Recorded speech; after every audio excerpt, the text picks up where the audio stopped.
Hey, Frank Paris here. Um, I'm experimenting with a trick that I'm thinking about using in some of my shows, my parlor shows. It's a little bit involved, but let me just give you an idea of the kind of trick that I'm talking about. And it's not really a trick, it's more of a science project. I was fascinated by the movie The Time Machine that came out in 1960. It was a sci fi movie with Rod Taylor and Yvette Mimieux and Sebastian Cabot. Some of the actors you know, some of you haven't heard of those actors or never saw the movie or that kind of thing. It came out in 1960. I think I was 1960. I was 11, 11 years old. I think, not sure, around 11 years old. Anyway, I'm going to put a scene of that movie on right now. I'm just going to hit the play button here so you can see a scene. Gentlemen, all I'm asking you to do now is to witness a demonstration of the possibility of movement within the fourth dimension.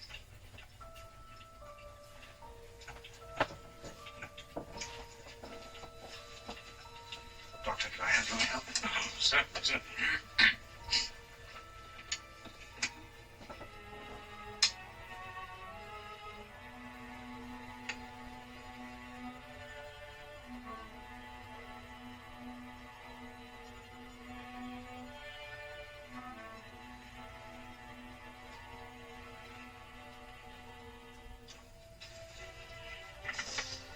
Oh, it's beautiful. Remarkable. Very nice, Joe. Fascinating. What is it? This is only a small experimental model, of course. To carry a man, a larger edition is needed. To carry a man? Where? Into the past or into the future. This is a time machine. All right, George, now you've had your little joke. Suppose you tell us what this contraption's really for. I've already told you, Doctor. The larger model can be used to carry a passenger on a journey through time. Not through space, mind you, but through time. I say, George, if you're going to start floating about in the future, aren't you going to rather mess things up for the rest of us? No, the future's already there. It's irrevocable and cannot be changed. I wonder. You know, that's the most important question to which I hope to find an answer. Can man control his destiny? Can he change the shape of things to come? Oh, now, look here, George. If you've gone out of your head, I forgive you. But if you've made us waste all this time listening to you talk so much... No, Doctor. You're here as witnesses. To see, not to listen. To see? What? The experiment I am about to perform. First, let me tell you how it works. Here in this compartment, you see the saddle where the time traveler sits. And in front of him are the controls. Wait, let's do this properly. You can spare a cigar, I trust, Doctor? Now, let us imagine that this cigar is the time traveler. Now, in front of him is the lever which controls movement. Forward pressure sends the machine into the future. Backward pressure into the past. And the harder the pressure, the faster the machine travels. Of course, our little experiment can be performed only once. If it succeeds, I lose my model forever. That's why I need witnesses. Go ahead, George. You ready, gentlemen?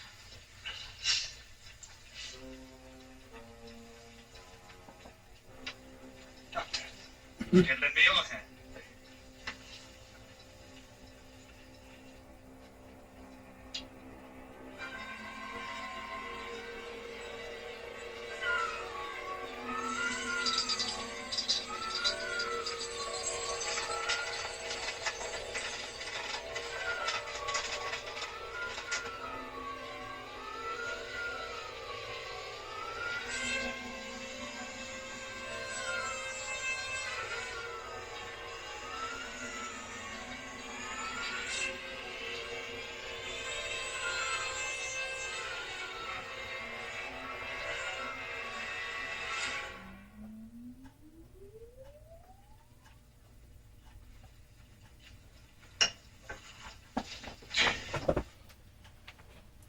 Anyway, I wanted you to see that My first years, you scene. say, my good friend, I still think. Okay, we're going to get rid of that. There we go.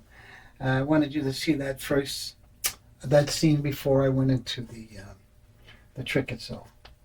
So you've got an idea. And for those people who didn't see the movie, that's part of the movie. That's one of the scenes in the movie. And my experiment, it deals with the time displacement wave that occurred during the movie when he made the time machine disappear, and you saw the shaking of the chandelier and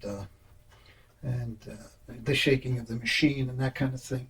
So what I want to try to do is I'm going to take my grandfather's watch, and this is a watch that was owned by my grandfather in 1910. I think he owned this watch. I think it was the first pocket watch he ever gotten.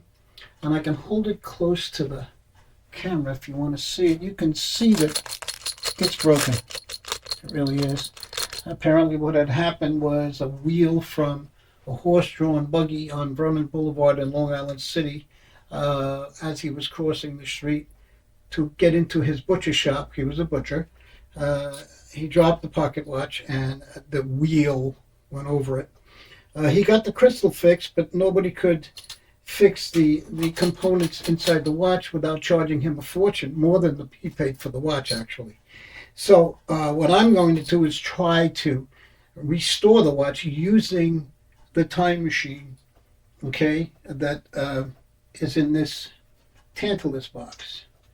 And you can see it here. This is the time machine.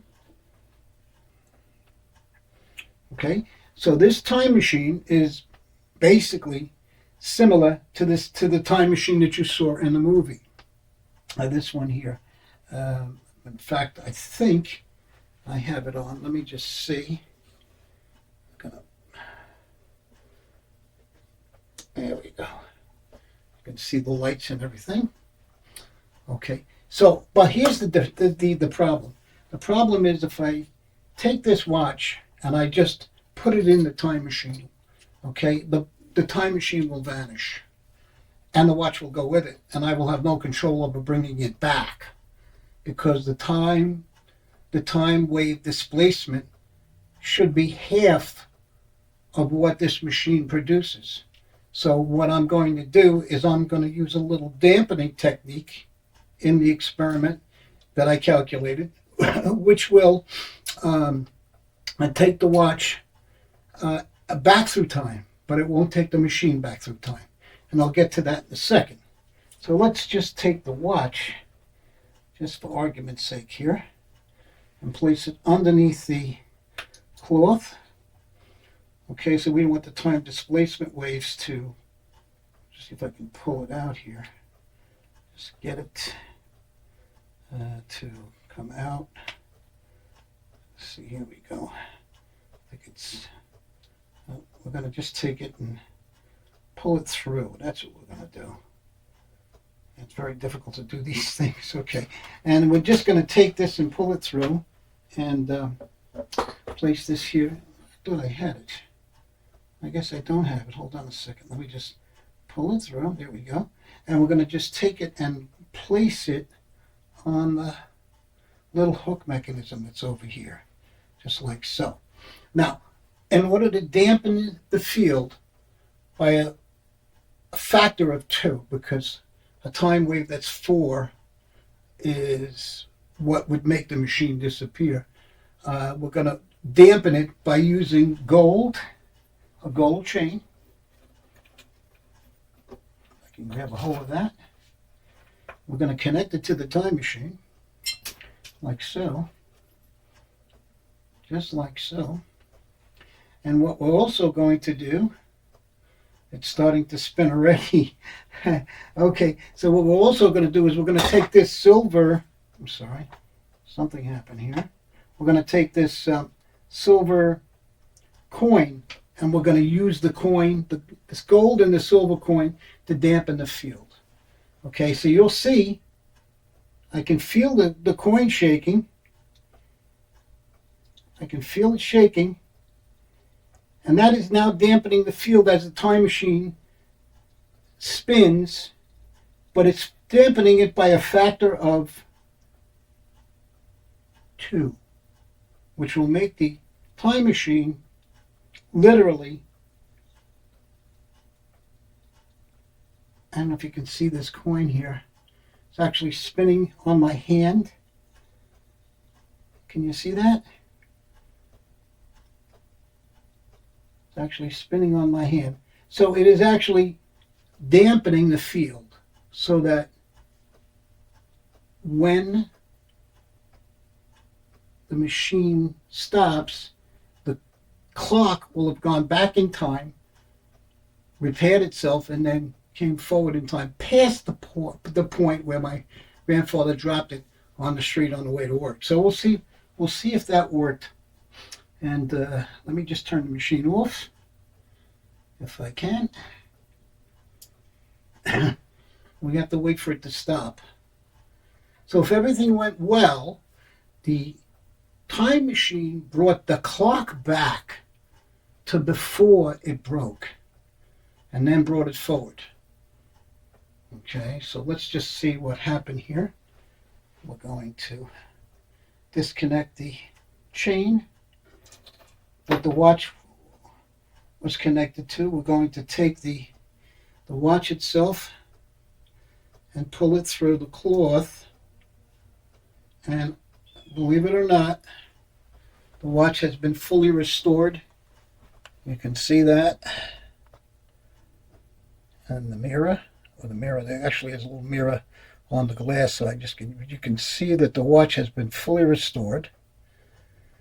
And the machine worked and my experiment worked. And that is the effect that I wanted to show you.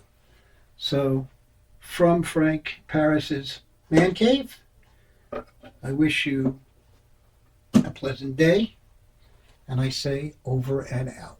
Thank you very much.